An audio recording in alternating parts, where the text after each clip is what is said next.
Channel पर मैं शची श्रीवास्तव आपका बहुत बहुत स्वागत करती हूं और उम्मीद करती हूं आप सबको मेरा चैनल बहुत पसंद आ रहा होगा, जो कि है सीटेट के लिए और चल रहा है सीडीपी। हम आज आगे सीडीपी में ही आगे बढ़ेंगे, जिसमें है उत्तर बाल्यावस्था में इस बालक का सामाजिकरण कैसे होता है। आज हम इस पर बात करेंगे। बालक का उत्तर बाल्यावस्था में सामाजिकरण कैसे होता है, ये एक मोस्ट इम्पॉर्टेंट टाइम पीरियड होता है बालक के लिए। जब बालक अपने घर परिवार और बाहर निकलना तो शुरू पहले ही कर चुका था, लेकिन अब बालक की एक टोली बन रही है, एक समूह में हो रहा है। जो अब बालक स्कूल जाना शुरू कर दिया है, उसका एक समूह बन गया है। अब बालक टोली के में रहने लग गया है, तो इसलिए हम इसको टोली भी कहते हैं। हम पढ़ रहे हैं उत्तर बाल्यावस्था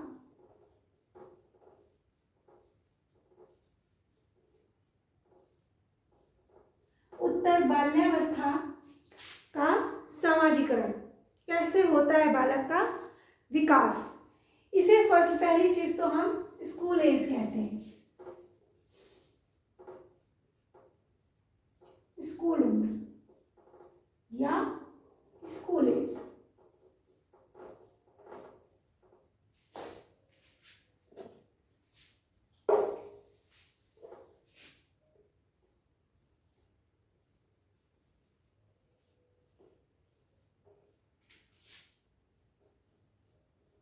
और दूसरा इसे हम टोली का ग्रुप कहते, टोली उम्र कहते हैं कि बालक इस समय टोली में रहना शुरू कर देता है। उसे टोली में ही उसका सामाजिक विकास बहुत अच्छे से होता है और वो अपने संगी साथियों के साथ मिलने जुलने लगता है तथा उनके मतलब ढंग से एक दूसरे के प्रति अपना व्यवहार करना बालक शुरू कर देता है। तो इसे गैंग एज भी कहते हैं, टोली उम्र,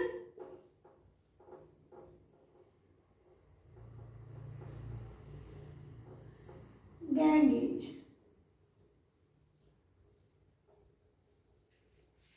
गैंग एज भी कहते हैं। बालक का जो सामाजिकरण होता है, बालक का जो सामाजिकरण होता है वो घर परिवार से ज्यादा टोली में होने लगता है। इस समय बालक को टोली में जो उसके ग्रुप के लोग होते हैं उसमें रहना बहुत पसंद आता है, उनकी बातें करना पसंद आता है। बालक उनकी मान्यताओं को मतलब जो उनके रूल होते हैं उनसे उनको मदद मिलती है उनके सामाजिकरण में। जैसे कि अगर आप एक किसी ग्रुप में हैं, किसी आपका एक फ्रेंड सर्कल है, जब हम बड़े हो जाते हैं तो हम उस चीज़ को उतना मतलब नहीं देते, महत्व नहीं देते। लेकिन जो हमारा ये टोली ग्रुप होता है, जो 6 से 12 साल की उम्र होती है, ये जो एज होती है ना, ये 6 से 12 या हम 13 भी कह सकते हैं, 12 से 13 साल की उम्र में बालक इस एज में होता है। जब इसमें बालक होता है ना, तो इसमें जो उनकी अपनी टोली द्वारा जो बनाए गए जो नियम होते हैं, नैतिक मूल्य होते हैं, वो उसको ट्रस्ट करना बहुत ज़रूरी समझते हैं और उनसे वो उनका फॉलो बहुत मतलब कट्टरता से, जैसे हम कहते हैं ना कि मतलब जो कह दिया वही सही है। तो जो टोली में रहता है, उनके जो नियम बने होते हैं उसको बच्चा बहुत अच्छे से फॉलो करता है और यहीं से बालक अपने अंदर एक नैतिक मान्यताओं को विकसित करना सीखता है। कैसे सीखता है? सहयोग से सीखता है। बालक आप अपने जो फ्रेंड सर्कल है, जो उनका टोली है, जो उनका समूह है, जो गैंग है, उसमें बालक एक दूसरे के प्रति बहुत सहयोगी होते हैं, बहुत उनकी बातों को समझना, उसमें हर एक चीज़ बहुत मतलब उनकी बातें उनको हमेशा सही लगती है।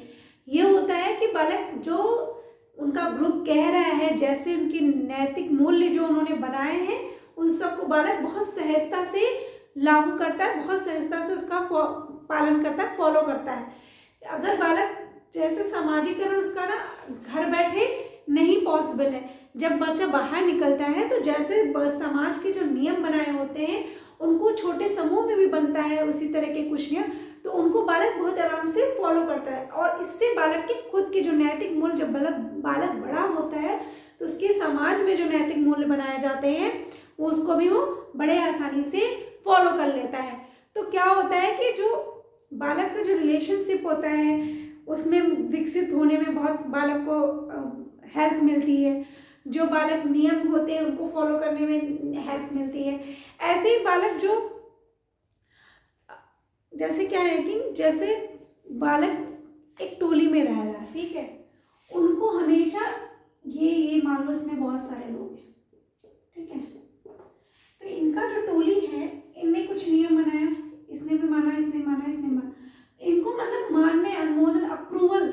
अगर मैं मान लो इस ग्रुप में, ठीक है, इस ग्रुप के मेंबर हैं हम, और मैं कुछ पहन के जाती हूँ, ठीक है, और इन सब ने अप्रूवल दे दिया तो मुझे बड़ा अच्छा लगेगा, मुझे वो काम करने में बहुत अच्छा लगेगा।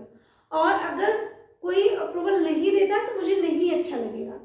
ऐसा होता है, ये ग्रुप जो टाइम होता है हमेशा अपने आप को कहना है ना, वो जैसे अप्रूवल मिलना चाहिए मुझे कि मैं जो कर रहा हूँ वो सही है, वो मेरा ग्रुप मुझे अप्रूवल देगा। कौन देगा? मेरा ग्रुप देगा। तो इसीलिए, और इसमें क्या होता है, जब ये बालक को जब ये इसका ग्रुप देता है अप्रूवल, तो बालक ना जो इमोशनल वो सेटिस्फेक्शन मिलता है, उसमें बालक को बहुत अच्छा इमोशनल सेटिस्फेक्शन मिलता है, यानी कि वो अब बालक को सब कुछ मतलब वो मेंटली भी अच्छा है, संवेगात्मक भी अच्छा है, हर तरीके से मेंटल इमोशन उसे बहुत अच्छा फील हो रहा है, तो इससे उसका सामाजिकरण भी अच्छे से होगा। तो बालक जो कैसे होता है अब इस पे बात करते हैं। ये तो हमने आपको एक बात बताई कि बालक कैसे सामाजिकरण, टोली में रहता है तो उसको टोली से जो भी चीजें सीखने को मिलती हैं वो टोली से सीखेगा, उसमें रहना, उठना, बैठना, एक दूसरे के प्रति अच्छी भावना रखना, ये सब वहीं से सीखेगा। क्यों?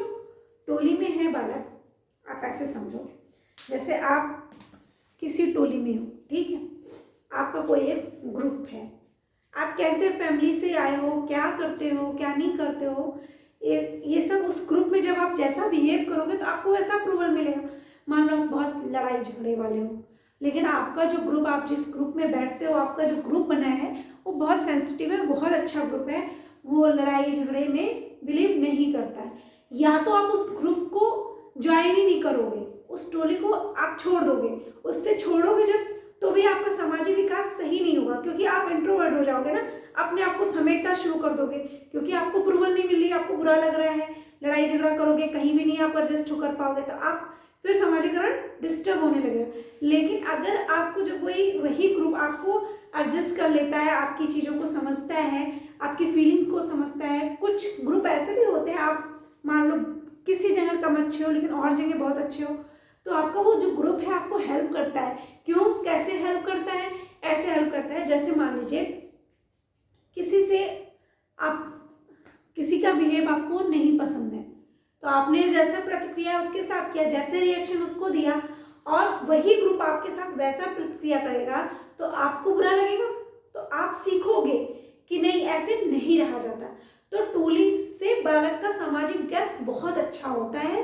क्यों? क्योंकि बालक एक दूसरे को देख के एक दूसरे की भावनाओं का सम्मान करना सीखते हैं, समझना सीखते हैं, जो उनके नैतिक मूल्य बनाए जाते हैं, जो उनके नियम होते हैं उस ग्रुप के, उसको बालक बहुत आसानी से फॉलो करना, क्योंकि उसे अच्छा लगता है, वो अपना एज ग्रुप होता है तो उसको अच्छा लगता है, उसी तरह से वो फॉलो करना सीखता है। ऐसे ही धीरे धीरे बालक का किशोरावस्था में भी फिर बालक चीज़ों को और समझने लगता है, क्या गलत था, क्या सही था, इन सब चीज़ों को सीखते सीखते वो ऐसे उसका सामाजिकरण अच्छे से होता है।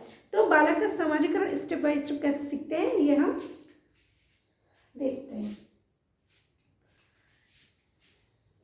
पहला तो हम सामाजिक अनुमोदन, जिसे हम सोशल अप्रूवल बोलते हैं।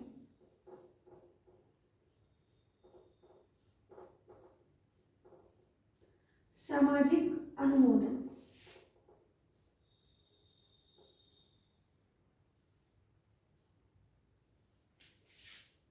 सोशल अप्रूवल,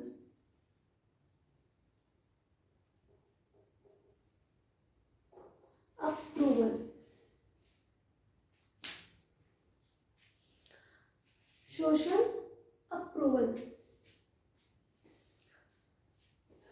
तो सामाजिक अनुमोदन, सोशल अप्रूवल में बालक को क्या है कि सोशल अप्रूवल मतलब समाज से हमें अप्रूवल मिलना चाहिए, यानी हम जिस समाज में बैठ उठ रहे हैं, उस समाज जो हम करते हैं वो चीज़ें हमें जब सामने से अच्छी वेव्स आती हैं, यानी अच्छे वेव्स का मतलब हमारा ये कहने का है कि जैसे मैंने कुछ बोला, कोई बात कही या मैंने कोई कपड़े पहने, उसकी जब हमें प्रशंसा मिलती है तो हमें वो काम करना अच्छा लगता है। या अगर मैंने किसी की हेल्प करी और उसकी मुझे प्रशंसा मिली तो मुझे अच्छा लगता है। इसीलिए बालक को जो, अगर हम इसको अब शैक्षिक उसमें समझें कि मेरे एजुकेशन में एक ऐसे नियम फॉलो करेगा, तो ऐसे फॉलो करेगा जैसे क्लास में अगर कोई बच्चा अच्छा करता है तो यानी उसको हमें प्रशंसा करनी चाहिए और उसे पुरस्कार देना चाहिए। पुरस्कार नहीं भी अगर हम हर बात पे पुरस्कार नहीं देते हैं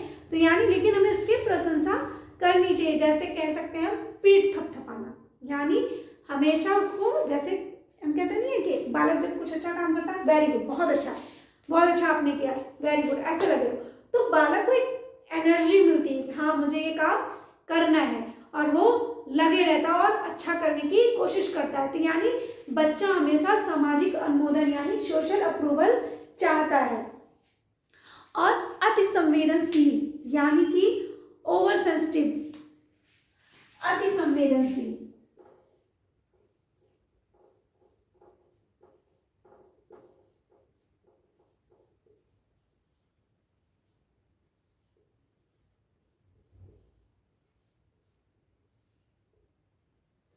अति संवेदनशील में क्या होता है कि जब बालक, इस समय बालक के लिए क्या है कि बालक जैसे कुछ गड़बड़ कर दिया, ठीक है, अब उसका जब एक्स्ट्रा घर में उसको एक्स्ट्रा ऑब्जर्व वो दिया जाता है कि बालक को बुरा ना लगे, बालक के साथ अच्छा बिहेव करो, ऐसे करो, तो बालक जो है ओवर सेंसिटिव हो जाता है। और ऐसे में बालक जब समाज में निकलता है तो उसे दुलार प्यार की ज़्यादा ज़रूरत होती है, और वही दुलार प्यार जब बच्चे को नहीं मिलता है तो बालक समाज में एडजस्ट करना थोड़ा मुश्किल करता है। जैसे जरा सा चोट लगी, हल्का सा चोट लगे, अरे बहुत चोट लगी, इतना तकलीफ, हाँ नहीं इसको तो बहुत ख्याल, इसको लिटाओ, इसको सुलाओ, क्या मतलब ओवर केयर हो रही है, बहुत ज़्यादा उसको ध्यान दिया जा रहा। अगर बच्चा किसी चीज़ पे जिद कर रहा है तो अरे नहीं इसको जैसे कर रहा है वैसे करने दो, बिल्कुल बालक कुछ बोला ही नहीं जा रहा, समझाया ही नहीं जा रहा है, बालक जो चाह रहा है बस उसको मिलता जा रहा है। तो इससे क्या होता है, बालक समाज में एडजस्ट करना मुश्किल होता है, क्योंकि हम जब घर से बाहर निकलते हैं ज़रूरी नहीं है सारी चीज़ें हमारे अकॉर्डिंग हो, इसलिए बालक ओवर सेंसिटिविटी हो जाती है, यानी कि अति संवेदनशील बालक हो जाता है। अब आता है संसूचिता एवं प्रतिसंसूचिता, जिसे हम कहते हैं सजेस्टिबिलिटी एंड काउंटर सजेस्टिबिलिटी। लिखो संसूचिता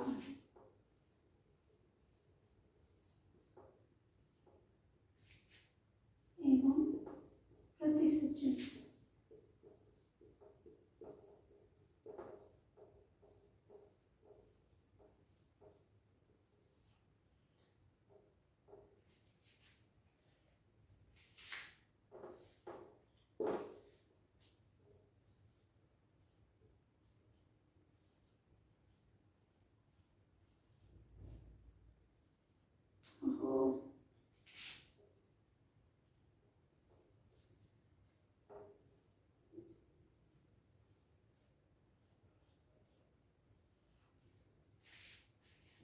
यानी कि suggestibility and counter suggestibility. Suggestibility में क्या होता है कि बालक को ऐसा गुण डेवलप होता है कि पहले हम सजेस्टिबिलिटी के बारे में, सजेस्टिबिलिटी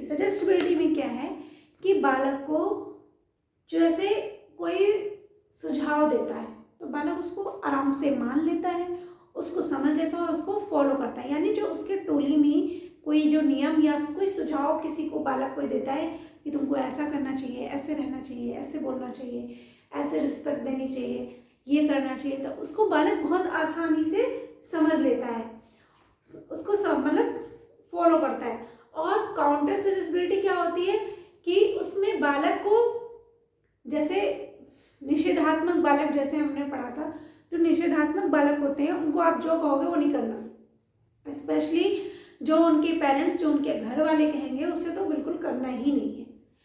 जो उनकी अपना फ्रेंड सर्कल कहेगा वो उसे बहुत आसानी से, बहुत ईजिली मान लेंगे। लेकिन अगर परिवार में एक पेरेंट्स या कोई फैमिली मेम्बर कहता है कि बेटा आपको सुबह उठना चाहिए, एक छोटा सा एग्जांपल लेते हैं, हम कहते हैं कि बालक बेटा आप सुबह उठ जाओ, तो बालक बिल्कुल नहीं मानने वाला। मैंने कहा बालक बेटा ये मत करो, तो उसे नहीं मानना उसे। लेकिन वही बात उसका कोई फ्रेंड कहता है कि सुबह 6 बजे मुड़ेंगे हम लोग, उठ जाना, हम सुबह 6 बजे खेलेंगे डेली, बालक बड़े आसानी से खेले। घर वाले कहते रह जाए बेटा 6 बजे उठ के जाके खेल के आओ थोड़ी देर, तो बालक को बिल्कुल समझ में नहीं आएगी बात। लेकिन अगर पेरेंट्स उसको कह रहे हैं कि कह रहे तो नहीं समझ आएगा, लेकिन अगर उसके दोस्त उसके, यानी उसका टोली, यानी उसका जो जिस समूह में वो बाहर की दुनिया, जो उसकी ग्रुप है उसके लोग कहते हैं, तो वो तुरंत वो बात को मान लेगा। तो ये निषेधात्मक होता है ना, 3 से 4 साल की उम्र से बालक में दिखना शुरू हो जाता है। अब आते हैं प्रतिस्पर्धा।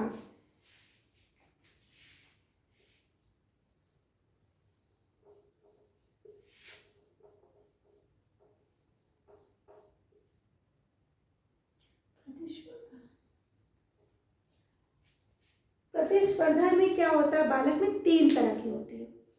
एक तो जो है वो टोली के लिए भीतर सबसे अधिक सम्मान पाने के लिए क्या होता है, जैसे आपका एक टोली है ना, हमने उसमें सबसे अपने आप को, नहीं मैं बेस्ट हूँ, इस बात को प्रूव करने के लिए हम हमेशा बहुत अच्छा काम, हमेशा सम्मान पाने के लिए वो काम करेंगे जिससे हमारा जो ग्रुप है वो हमें सम्मान दे। और दूसरा क्या होता है कि जैसे एक टोली के बीच और दूसरी टोली के बीच अपने आप को हमेशा प्रतिद्वंदता, यानी को प्रतिस्पर्धा, हमेशा उनसे बेस्ट, मेरा ग्रुप बेस्ट, वो कहे नहीं मेरा ग्रुप बेस्ट, तो ये होता है। 3 तरह की प्रतिस्पर्धा होती। एक तो हो गई कि बालक को अपने आप को ग्रुप में सबसे अच्छा दिखाने के लिए, दूसरा हो गया 2 टोलियों के बीच में, और तीसरा हो गया समाज में जो एजेंसीज हैं उनके बीच में अपने आप को बेस्ट दिखाने के लिए प्रतिस्पर्धा होती है। तीनों तरह की जो प्रतिस्पर्धा होती है बालक के समाजीकरण में बहुत बड़ा प्रभाव डालती है, अलग अलग ढंग से डालती है। इनसे क्या होता है, इनसे इस जो प्रतिस्पर्धा, जो समाजीकरण है, इससे बालक के अंदर कला, द्वेष, इस तरह की भावना उत्पन्न होती है तथा रचनात्मक ढंग से भी इनका चलता रहता है। अब हम बात करेंगे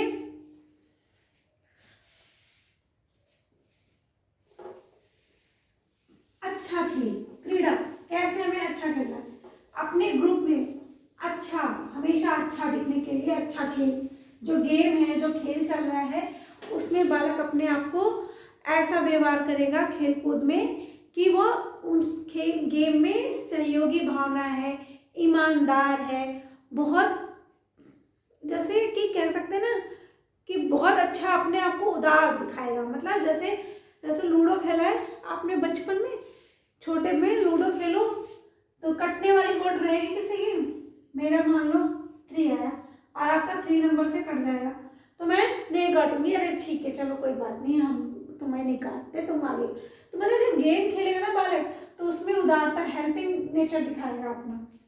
और उत्तरदायित्व, ये तो हो गया अच्छा खेल।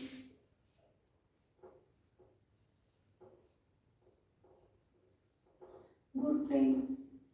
दूसरा होगा उत्तरदायित्व।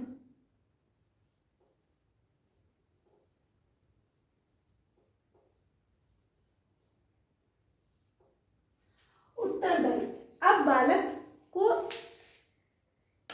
जो कार्य आप देंगे उसको बालक ठीक ढंग से कर लेने को कोशिश करता है और ऐसा समझता है कि वो उसने यह गुण उत्पन्न हो गया है। मतलब जैसे बालक को आपने कोई काम दिया, आप छोटे बच्चों को छोटे मोटे काम घर में बताते होगे कि मैं नहीं रहूँगा तो ये काम कर लेना, छोटा सा काम है, जैसे कि यूँ समझ लो आप फोन आया किसी का और बालक को बोल के लेटा है घर में कि फोन आया तो ये बात कह देना, बालक ने किया इस काम को बहुत अच्छे से, तो उसके अंदर मतलब अब उत्तरदायित्व के गुण विकास हो रहा है और धीरे घर के व्यवहार से ये बालक के अंदर अच्छी तरह विकास होता है और धीरे धीरे बालक में आत्मविश्वास पैदा होना शुरू हो जाता है। जैसे ये सबके साथ है, हमें भी अगर कोई काम हम अच्छा कर लेते हैं तो हमारे अंदर एक अच्छा आत्मविश्वास उत्पन्न होता है कि हाँ मैं ये काम कर सकता हूँ और मैं कर लूँगा, तो बालक के अंदर उत्तरदायित्व की भावना भी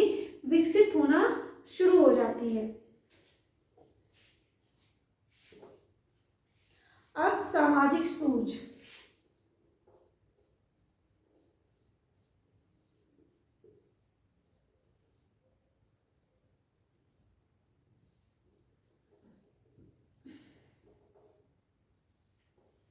सामाजिक सूझ,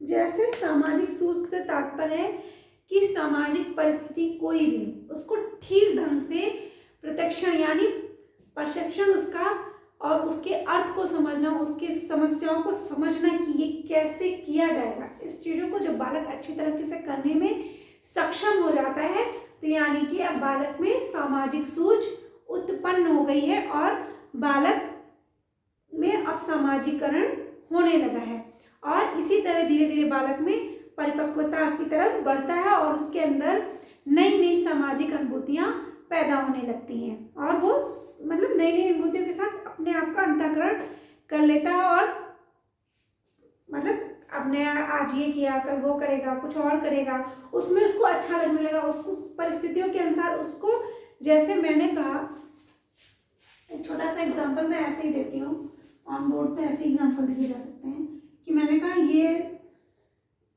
ठीक है, ऐसे कुछ मैंने बना लिया, ठीक है, अब मैंने कहा यहाँ से कोई चीज़ है इसको यहाँ पहुँचाना है, अभी क्या है ऐसे पहले बालक बस ऐसे उठाया ऐसे ऐसे कहीं भी अटक गया, अब बालक पहले इस समस्या को देखेगा समझेगा तब बालक करने की कोशिश करता है, तो यानी इसको सामाजिक परिस्थिति, मैंने एक एग्जाम्पल दिया, सामाजिक परिस्थिति से मतलब है कि उसको कोई चोट लगती है या छोटा सा कुछ भी उसके साथ कोई प्रॉब्लम है या कोई काम करना है या कोई आपने काम बताया कि बेटा आपको ये काम करना है, जैसे आपने कहा कि बच्चा ये आप क्लास में मैंने एक होमवर्क दिया बच्चे को, एक प्रोजेक्ट बनाने को दिया कि तुम ऐसा करना, एक असाइनमेंट हर्ट बना के लाना या कुछ भी बना के लाना, तो बालक अब सोचेगा, अपना दिमाग लगाएगा कि इन चीज़ों को कैसे करना है। ऐसे ही बालक समाज में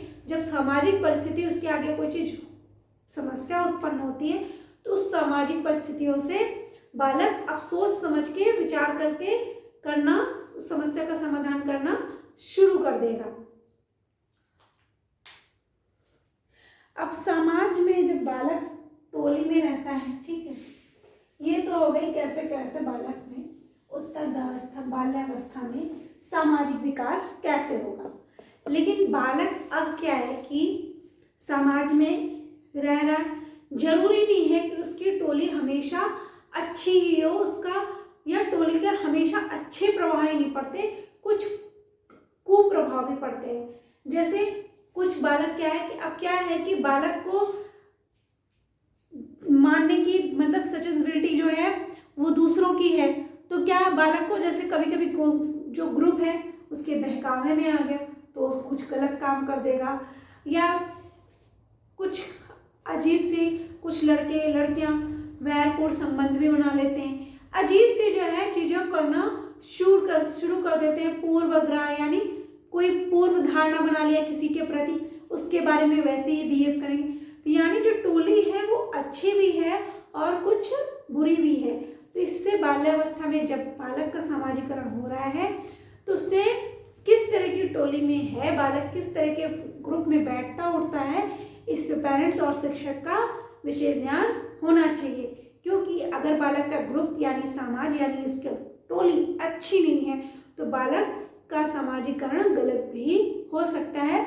आज के लिए बस इतना ही, आगे मैं नेक्स्ट वीडियो में करूँगी किशोरावस्था, तो चलिए, तब तक आप इसको पढ़ते रहिए, रिवाइज करिए और पेन के बिना मत बैठिए, पेन और नोट्स के बिना, पेन और नोट्स यानी कि नोट्स बनाते चलिए। चलिए धन्यवाद, मिलते हैं नेक्स्ट वीडियो में।